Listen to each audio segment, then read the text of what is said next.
প্রশ্ন হলো, আমাদের সমাজে দেখা যায় স্বামী মারা গেলে স্ত্রী 40 দিন সাদা কাপড় পরতে হয়, এ বিষয়ে যদি কিছু বলতেন। দেখুন, স্বামী স্ত্রীর সম্পর্কটা আল্লাহ রাব্বুল কাছে এত প্রিয়, এত পছন্দনীয় যে কারোর মৃত্যুতে অন্যজনকে শোক পালন করা, সেই মৃত্যুতে তার প্রতি সমবেদনা প্রকাশ করার শিক্ষা ইসলাম আমাদেরকে দিয়েছে। এই জন্য কোন নারীর স্বামী যদি মৃত্যুবরণ করে, আল্লাহ রাব্বুল আলামিন কোরআন হাকিমে বলেছেন, ওয়াল্লাযীনা ইউতাওফাউনা মিনকুম ওয়া ইয়াযারুনা আজওয়াজা, যারা তোমাদের মধ্য থেকে মৃত্যুবরণ করে এবং তাদের স্ত্রীদের রেখে যায়, তাদের কাজ হলো কি? তাদের কাজ হলো ইয়াতারাব্বাসনা বিআনফুসিহিন্না আরবাআত আশহুরিন ওয়া আশরা, তারা 4 মাস 10 দিন পর্যন্ত কি করবে? ইদ্যত পালন করবে, শোক পালন করবে। আর যাদের সন্তান গর্ভে আছে তারা গর্ভ খালাস হওয়া পর্যন্ত শোক পালন করবে। এই শোক পালন করাকালীন সময়টাতে, স্বামী মারা যাওয়ার পরে 4 মাস 10 দিন পর্যন্ত নারী কি করবে না? তিনি তার নিজের বাসা বাড়িতে থাকবেন, বাহিরে যাবেন না। ডাক্তার দেখানোর একান্ত প্রয়োজন হয়েছে, শরীর খারাপ করছে, তখন যাবেন। একান্ত প্রয়োজনীয় কাজ ছাড়া যেই জায়গায়, যে বাসায় তিনি, যে বাড়িতে তিনি থাকতেন, সে বাড়িতে তিনি থাকবেন, এখান থেকে বের হবেন না 4 মাস 10 দিন পর্যন্ত। এটা শোক পালন হবে তার। আর ওই জায়গায় থাকার মানে এই না যে একটা রুমে ঢুকে বসে থাকতে হবে, ওই বাড়ির চৌহদ্দির মধ্যে থাকবেন, বাহিরে একান্ত প্রয়োজন ছাড়া যাবেন না। দ্বিতীয়ত, তিনি এই সময়ের মধ্যে কারোর সাথে বিবাহ বন্ধনে আবদ্ধ হবেন না। তৃতীয়ত, কারো স্বামী মারা গেলে 4 মাস 10 দিন পর্যন্ত এই শোক পালনের সময়টাতে তিনি সাধারণ যে জীবন চলার তার পদ্ধতি আছে সেটার বাইরে অতিরিক্ত কোনো সাজগোজ করবেন না। বিয়ে শাদীতে গেলে, বেড়াতে গেলে যেটা করতেন, এটা করবেন না। যেমন স্বর্ণ গয়না ইত্যাদি, আপনার অলংকার ইত্যাদি ব্যবহার করা, এবং আরো বিভিন্ন রকমের যে এক্সট্রা সাজগোজ আছে সেগুলো করবেন না।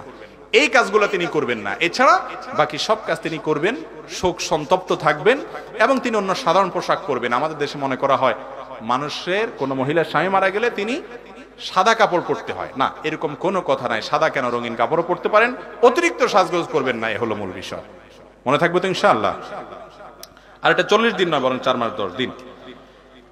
এরপরের প্রশ্ন হলো, আমার বাবা মারা যাওয়ার পর 40 দিন পর্যন্ত আমরা বাড়িতে থাকি নাই, তাই আশেপাশের অনেকে বলে এতে আমাদের ক্ষতি হবে, আমরা কাজটা ঠিক করি নাই। মানুষের এই ধারণা ইসলামের দৃষ্টিকোণ থেকে কতটুকু যুক্তিযুক্ত? বাবা মা মারা যাওয়ার পরে সে বাড়িতে 40 দিন থাকে নাই, এই জন্য বলে ক্ষতি হবে? কত যে মানুষ কথা বলতে জানে আল্লাহ জানে। মা বাপ মারা গেলে সে বাড়িতে 40 দিন কেন, 40 মিনিটও থাকতে হবে, এরকম কোনো বাধ্যবাধকতা নাই। আপনার মনে চাইলে থাকবেন, না মনে চাইলে না থাকবেন, এটা সম্পূর্ণ কুসংস্কার, এর সাথে ইসলামের কোনো সম্পর্ক নেই।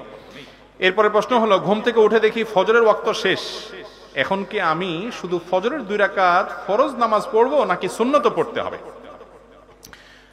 আপনি যদি কখনো ফজরের নামাজ পড়তে পারেন নাই, অ্যালার্ম দিয়ে রেখেছেন, তারপরে মিস হয়ে গেছে কোনো কারণে, তো আপনি উঠার পর যখন কাজা করবেন তখন ফজরের ফরজ তো 2 রাকাত পড়বেনই, তার আগে সুন্নত 2 রাকাতটাও পড়বেন। কারণ প্রথমত আবু দাউদের বর্ণনায় রাসূল আকরাম সাল্লাল্লাহু আলাইহি ওয়াসাল্লামের একটি ঘটনা বর্ণিত হয়েছে, প্রসিদ্ধ ঘটনা। সফর থেকে আসার পথে তার জীবনে একবার সবাই শুয়েছেন, রাতে ক্লান্ত, দিনে সফর করে রাতে শুয়েছেন, তারা পালা করে রেখেছেন যে একজন এতক্ষণ জেগে থাকবে, তারপর আরেকজন জেগে থাকবে, পাহারাদারি করবে, শেষে যে পাহারাদারি থাকবে সে ফজরের জন্য ডেকে দিবে। তো এই টাইমে যে সাহাবীর দায়িত্ব ছিল ওই আল্লাহর বান্দা, তার একটু ঘুম বেশি এসে গেছে, তিনি পরের জনকে আর ডাকতে পারেন নাই, যার কারণে সবাই ঘুমেছিল, রাসূল আকরাম সাল্লাল্লাহু আলাইহি ওয়াসাল্লাম সহকারে। সূর্য উঠে গেছে, সূর্যের আঁচ গায়ে লাগার পরে তারা লাফ দিয়ে উঠছে, উঠার পরে তারা ফজর নামাজ কাজা করছেন। সেই কাজা নামাজে তিনি সুন্নত 2 রাকাত পড়েছেন, ফরজও 2 রাকাত পড়েছেন। তাহলে এখান থেকে আমরা জানলাম যে যদি কখনো নামাজ ছুটে যায়, তাহলে এটা যখন আমরা আদায় করব, ঘুম থেকে উঠার পরে ফরজ যখন পড়বো, তখন আমরা সুন্নতও পড়বো, ফরজও পড়বো। কথা কি বুঝতে পারছি? কিন্তু মাসআলা পাইয়া এখন প্রতিদিন বলবেন যে হুজুর তো মাসআলা দিয়ে দিছি, অতএব আমি প্রতিদিন 7টা 8টার দিকে আমার ঘুম ভাঙবে, আমি তখন উঠা প্রতিদিন সুন্নত পড়বো, ফরজও পড়বো, মাসআলা তো হুজুর বলছে। না ভাই, এই কাহিনী করা চলবে না। নবী করিম সাল্লাল্লাহু আলাইহি ওয়াসাল্লামের জীবনে একবার ঘটেছে, সেটাও আল্লাহ তাআলা ঘটাইছেন আমাদেরকে শিক্ষা দেওয়ার জন্য, যে এরকম হলে আমরা কি করব। তার যুগে অ্যালার্মের কোনো ঘড়ি ছিল ভাই? মোবাইল ছিল? তাহলে জীবনে যদি একবার এরকম ঘটনা হাদিসে আসে আর না আসে, তাহলে আপনার যদি প্রতি মাসে 2-4 বার 5 বার হয় বা প্রায় হয়, আল্লাহর কাছে জবাবদিহি করার কোনো সুযোগ আছে? অ্যালার্ম আছে যেখানে, মোবাইল আছে যেখানে, কাউকে বলতে পারেন খবরদার।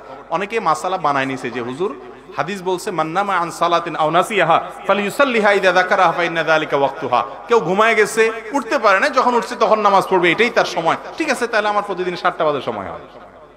এরকম অনেক ভাই আছেন না নাই? মনে রাখবেন, এটা করা যাবে না। রাতে তাড়াতাড়ি শুয়ে পড়বেন। ফজরের নামাজ যে পড়তে পারে না, সে কিসের মুসলমান?